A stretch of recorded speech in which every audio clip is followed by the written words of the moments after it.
You're listening to Murder RX, the podcast. It's Mishu.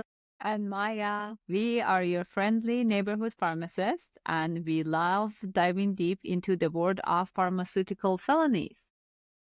This is our first episode of the year, more to come, and we were setting up some goals this year. We come up with one. To make more podcasts. So we're so excited to do more diggings and share all the stories and knowledge we learn along the way with our audience. For this episode, we want to start off strong and do something we don't know much about, which is Ketamine. Hence, our podcast name, Say Nay to Ketamine. So today we're going to cover the death of ketamine from someone who's famous that hopefully everybody should know. Because if you don't, kind of shame on you. But it's Chandler in France. Matthew Perry, our Chandler. Who's your favorite characters? I would say Phoebe. I do like Phoebe. Phoebe is a vibe. I like Phoebe. She's just goofy. I like that she's just so confident. And she's like, I'm just going to do me. Yeah. I want to be more like Phoebe. I want to be, but can I be? I don't know, but I will try. So, we're going to talk about the death of Matthew Perry. And then we're going to do our normal thing, which is the rating of the medication, which we will get into it in a little bit. Are you ready? I'm so ready. So, I don't know if anybody else does this, but when the news broke about the death of celebrities, I kind of always trying to guess the cause of death, depend on like their age and their health background. Do you do that, Maya? Yeah, especially with Michael Jackson, I remember, and Matthew Prince. I have so many examples. Prince will actually first come to my mind. Yeah. But I don't know. I think if they're young, I always think it's like drug overdose or suicide. Exactly. Yeah. But anyway, but today focus is Matthew Perry. So in the beginning, we knew that he drowned the hot tub face down.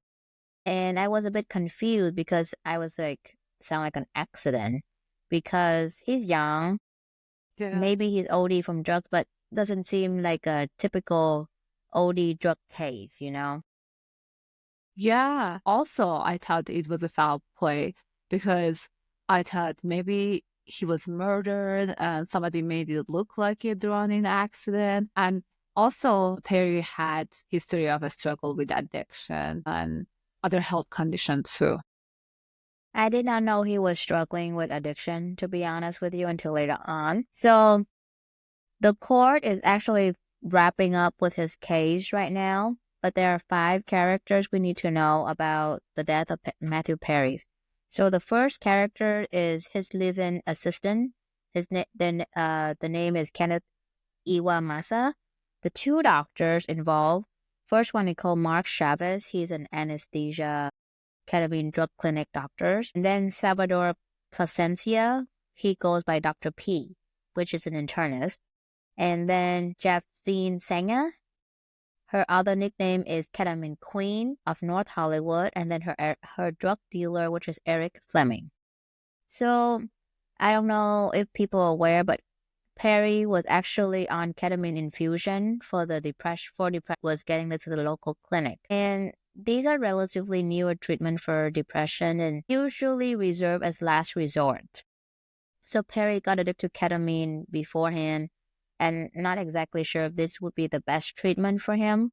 But he asked the clinic doctor to increase his dose and was rejected because it doesn't make sense. And then he seek medication from Dr. P, who is an internist, which means no access to ketamine. He then contacted Dr. Chavez, who used to run a ketamine clinic. Dr. P very unethically taught the personal assistant on how to inject ketamine. Just to make it clear, ketamine is not for self-administration because it requires proper monitoring by a healthcare professional, and the personal assistant did not receive little to no medical training. So he taught Matthew's personal assistant to do it, right? Yeah. Okay. to give it to him. I see. Because like there's certain meds you're aware that you only get it at the doctor's office because it need to be observed by the doctor to make sure if anything's wrong happen, they can take care of the side effects. Yeah. So in the court document, a text message between Dr. P and Dr. Chavez, it was a clearly an exploitation from these two individuals to Matthew Perry because Dr. P texts Dr. Chavez, I wonder how much this moron will pay. And then, quote unquote, let's find out. So in the end, they charged Perry $55K for 20 vials of ketamine, and it cost Chavez $12 per vials. Oh, That's wow. a lot of markup. That is. So question, is this conversation regarding to very last night of his life? Or it's an ongoing conversation they had and they've been doing that? So this is toward the beginning Okay. because Matthew Perry got more ketamine vials later on from the ketamine queen. But I don't think Matthew Perry can afford 55K consistently for only, that Yeah. 20 vials. That's a lot. I don't know that. So after this, Matthew Perry and his personal assistant is in contact with Fleming, which is a drug dealer, because he said that he can provide ketamine for a cheaper price as long as he make a good tip for making the connection. So ketamine queen came into place. She was in contact with Fleming, and then when she know about Perry request, she called Perry Chandler for his nickname, appropriate. She was able to come up with 25 vials, and then she charged him 5K. So 10 times less than what he had to pay the Hey, doctors. that's why they call her queen. I know. So we knew that the ketamine quote Matthew Perry 4K, and then Fleming pocket the 1500 for being the connection. And then 10 days later, Fleming delivered another 25 vials, an extra ketamine lollipop because he was being a good buyer. At this point, though, I think Perry has enough ketamine to put like a horse farm to sleep.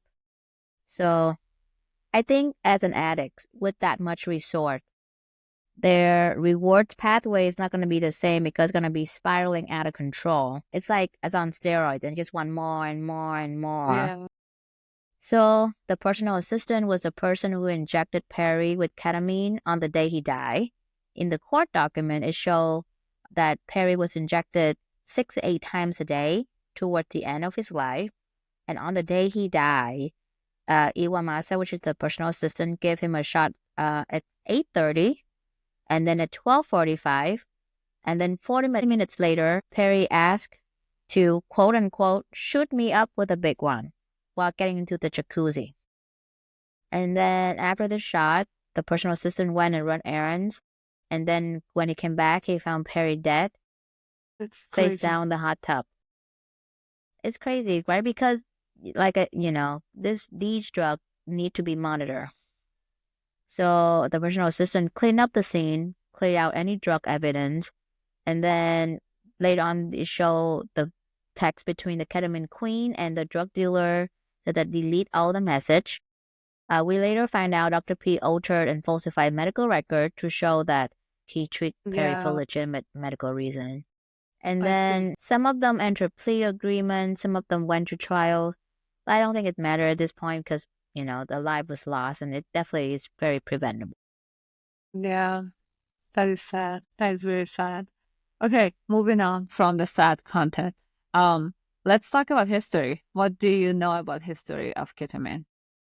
It's actually quite a fun task to do. So I did not realize because I thought in the beginning it was approved for vet first, but actually it was discovered for human first. The original drugs was actually created in 1956 by the chemist at Park Davis, which is like a pharmaceutical company at the time.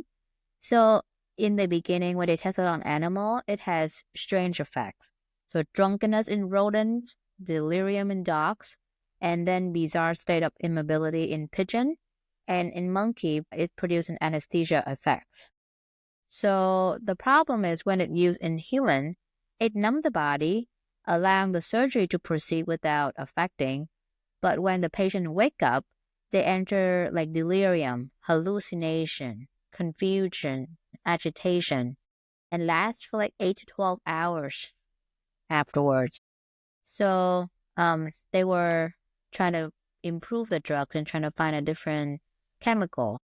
And in 1962, which is about 8 years after, a chemist named Calvin Stevens also worked for Park Davis synthesized a new compound. And they call this one CI 581. And it's very close to the original drug, which is phencyclidine. But it's less potent and far manageable. And in 1964, two doctors in the University of Michigan tested on humans, Dr. Edward Domino and Dr. Wentes Corson. This drug's able to produce anesthesia with less terrifying side effects. And this product is known to be ketamine. And then it got approved in vet anesthetic. It was patented to Belgium in 1963, and the US FDA approved it for human consumption in 1970. And later on, it is widely used as a field anesthetic to soldiers during the Vietnam War. Wow. Wow. That was really interesting. Mm-hmm. I also thought it started with animals first before it was made for humans. Mm-hmm. Okay. I guess we're done with the mystery and crime now, and we can talk about fun stuff. First thing first, what is ketamine? Ketamine hydrochloride, by the brand name of Chandler, is a general anesthetic, just like you said. There are a few medicinal use to it also that we are not usually heard about. It's just sedation during critical case setting if, there's accident or anything like that, to put what we call put patient in coma, for after surgery pain, for chronic pain. And what we want to talk about today with Matthew Perry case is treatment-resistant depression. And it has shown promise in providing rapid relief from depression symptoms. It is actually the only monotherapy approved by FDA to treat treatment-resistant depression. And it's a nasal spray called Esperado, and it's 28 milligrams of esketamine. And it's made by Johnson & Johnson. That led to rise of ketamine clinic in some places, offering a kind of psychiatric treatment. And it's expensive, so it's mostly given IV and not in the nasal spray form. For everything that's brand name is always expensive. So to Yeah. make this more affordable for people, that's probably why. I was very interested in finding out how many ketamine clinic in Oregon. So but I couldn't find the exact number because it's not being controlled by the Yeah. FDA, because all these are off-label use. So I just find Google Map and I type ketamine clinic and I start counting them, and I counted 17 clinics in Wow. Oregon, which is a Wow. lot, I think. That is So- just for something that is not recorded anywhere or practicing under law, perhaps. Yeah. So that's, you were telling us about the medicinal use for it, Yeah. but I'm pretty sure it's pretty well known it can be used recreational. Can Yeah. you tell me more? Yeah. It actually has some slang names like K or Special K or Kit Kat. What it does, it makes the user feel detached from their body or their surrounding. People often describe it as having a K-hole experience, which what it means is like they feel they're out of their own body, like watching their own body. They're disconnected from reality and they have near-death experience. It's kind of, don't you think that's kind of scary? Because, like, imagine if Matthew Perry experienced K-hole and when he was in a hot tub and he was like not able to move, but he aware that he's dying. That's a scary thing, right? That is making it really dark. Like, that is so sad. I know. Anyway, for the sake of this podcast, we are going to talk about normal dosage for adult in treatment of resistant depression. This is not FDA approved. This is just articles and researches and everything has done for this. So it is zero point 0.5 milligram, which is a very tiny amount per kilogram, and it's given through IV infusion, and it's over 40 minutes, so a long time. And imagine if Matthew Perry weighed about 200 pounds, it means 45 grams of ketamine to just do it over 40 minutes under medical supervision. And this dose is actually just not given once and done. It can be given 1 to 3 times weekly for 2 weeks. And there's a maximum of 6 weeks that they're doing it just for treatment of depression. And we don't know how long Perry has been using it for. Ketamine actually can be given by intramuscular injection, by mouth, sub-Q under the skin, and interestingly, rectally. The nose too. It's kind of interesting how a drug can be so easily absorbed by the body. So that's probably why people use it recreational, because they can get high from that very easily. You use it by any route and it will be absorbed. But when used by IV infusion for mood, again, as you said, monitoring and management of side effects are recommended. Like you cannot leave the patient; they have to be monitored, the blood pressure, for 40 minutes before and after. And if somebody is doing that for treatment of depression, there are pre-treatment screening that has to be done, like liver function. And with Perry, he had a long history of addiction to opioid, alcohol, and other drugs. So perhaps he didn't have the very functional liver. So how does ketamine work that can make all these side effects or effects in your body? So as a class, it blocks the NMDA neurotransmitter in your brain. The exact mechanism is still unknown, but basically recent research suggests that as an anesthesia, it might work by interfering with how different parts of your brain communicate with each other. So it seems to disrupt the flow of information with the front of your brain, which is the thinking part, to the back, which is the sensory and the movement part. So maybe you experience K-hole this way because it was disrupted with this flow of information. I see. Yeah. So in terms of instant and long-term effect for recreational use, it's memory issues, mood disorder, chronic use of it, bladder and liver damage, vision issues. Also with large doses, high blood pressure, elevated blood pressure and heart rate, irregular heartbeat, and slowing the breathing and airway issues. So long-term effects, because it's designed for anesthesia, this medication not supposed to last long in your body, but long-term consequences would be possible accidents when you're in this anesthesia phase. I see.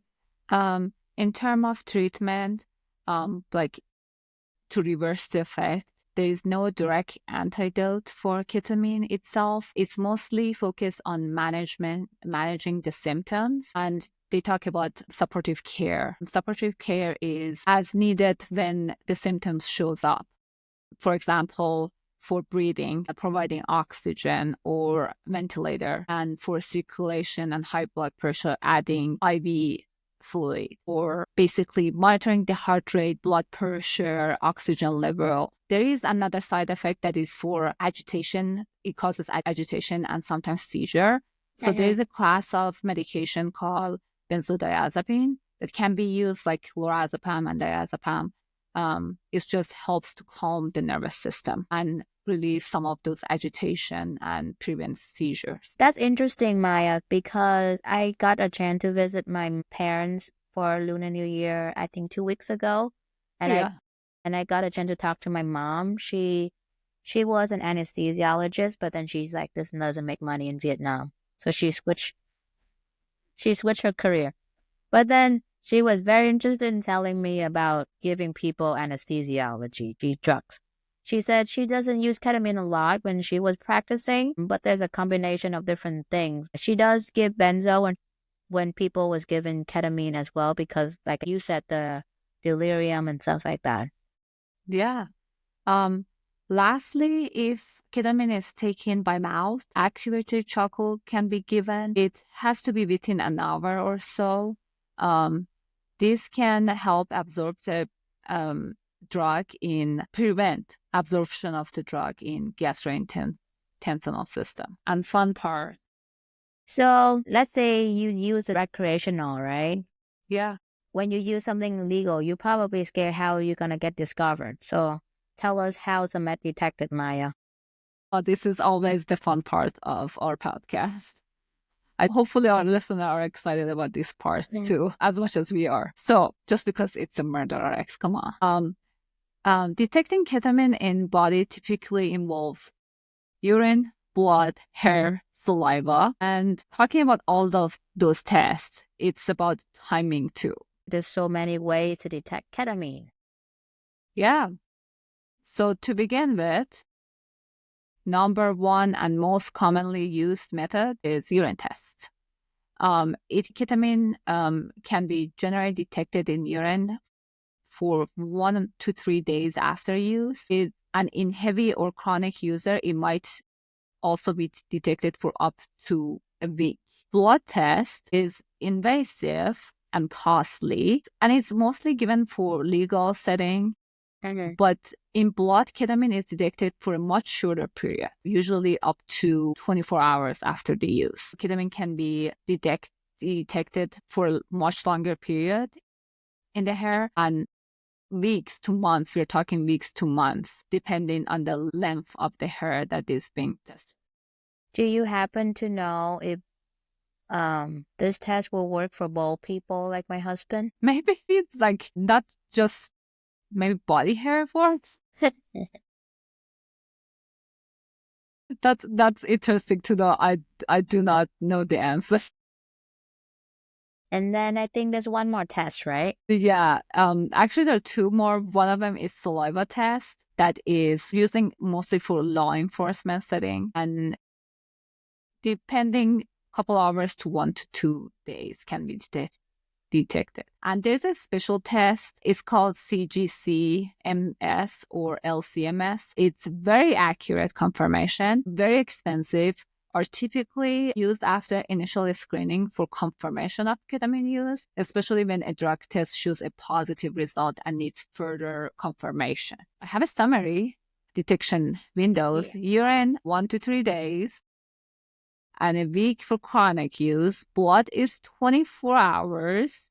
Hair is weeks to months. So thank you, Maya. That is very interesting. I mean, we all need to know if we ever get caught, right? Let's talk interesting facts. We like to just look up some fun things related to our murders, poison of the day. So my interesting facts is I'm assuming everybody assume, like me, that ketamine is a horse tranquilizer. So let's address that misconception. I remember one time that this one weird person came in the pharmacy and asked me something about ketamine. I did not remember what was the questions. I should have, because that would be very beneficial right now. But he was mentioning something about horse tranquilizer as well.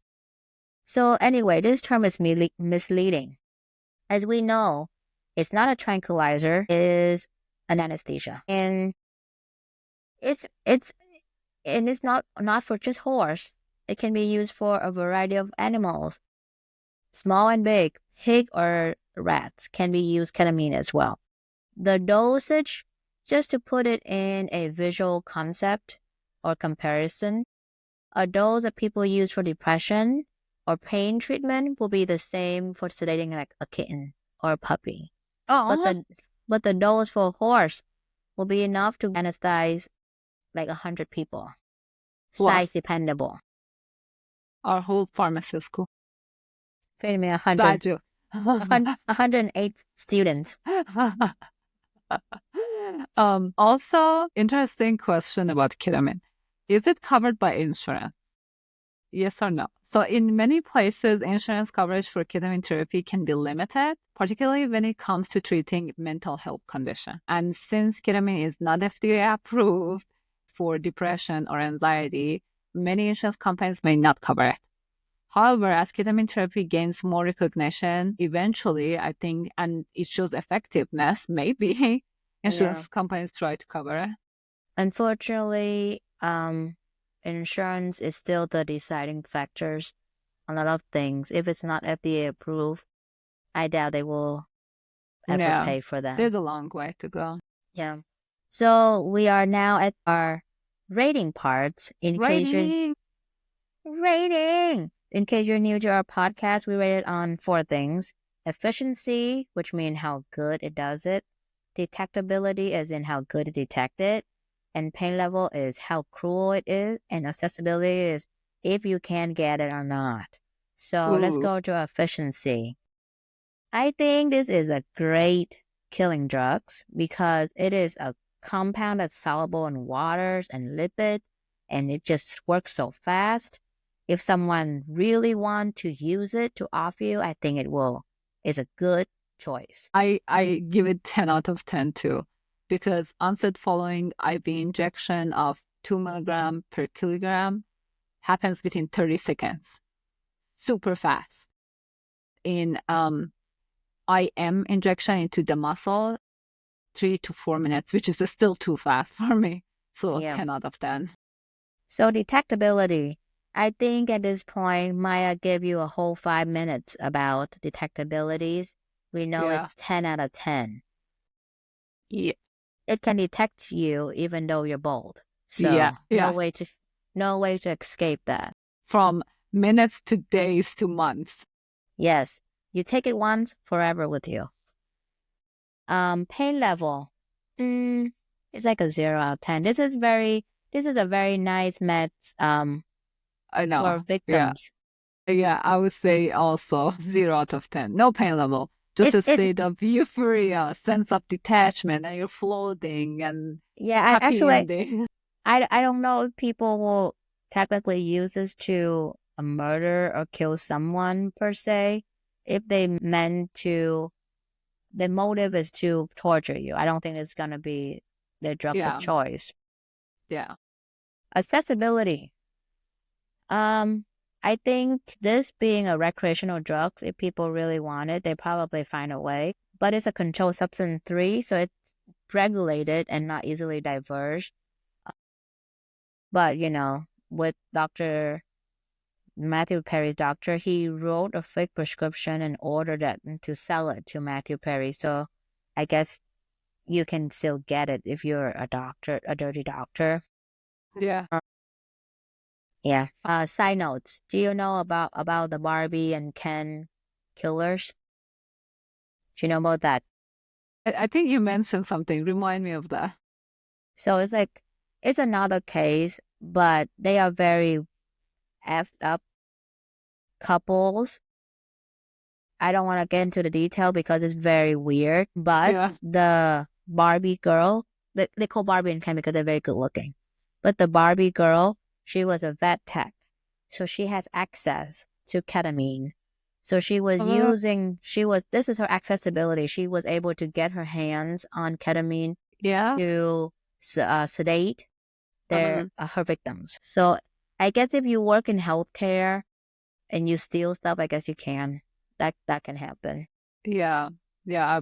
I can see that all the time. Anyway, ketamine clinics, as Misu said, are becoming popular, especially when it comes to mental health treatment. They offer ketamine infusion therapy for individuals suffering from depression, anxiety, chronic pain, PT.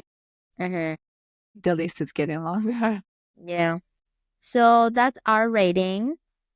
At the end of our podcast, just to make sure we leave some good knowledge with you guys, we like to do pop quiz. Our pop quiz today is: which detection method has the fastest detection window? A, urine. B, blood. C, hair. D, saliva. We are not giving you the answer. Again? If you if you don't know the answer, go back and listen again. Oh, this is my idea because I would be nicer and give you the answers already. You were about to. So, what is the whole point of this podcast? We we really want to promote a health issue related to the medication. We as pharmacists, we put population health priority, and today is about taking medication that was supposed to be under healthcare supervision to be taken under the care of a healthcare professional. Because there are certain meds that require the patient to stay in the office for observation for a period of time. Like me and Maya give organization, and sometimes we ask patient to stay 10 to 15 minutes just to make sure nothing happened. It's not as stringent like other drugs, but even though this sounds inconvenient, um, just just help us do our job to make sure we take care of you. So Matthew Perry passed not only because he was overdosing, but also because it was giving medication that was supposed to be monitored closely by healthcare professional. So if you participate in risky behavior, please make sure to have someone observe you or be safe and have naloxone available. It will not work on ketamine, but it also an option for other opioid reversal if you ever need it. It can be life-saving. Thank you. As always, this podcast is informational only and not professional medical advice. If suspect poisoning, call 911 or go to poison.org 1-800-222-1222. Thank you for listening to our first episode of 2025. Woohoo! Reach us by email at murderrxthepodcast@gmail.com or Instagram page at murderrxthepodcast with ideas, comments, telling us you love us and what you want to hear. Love you. We love to hear from you. See you next time.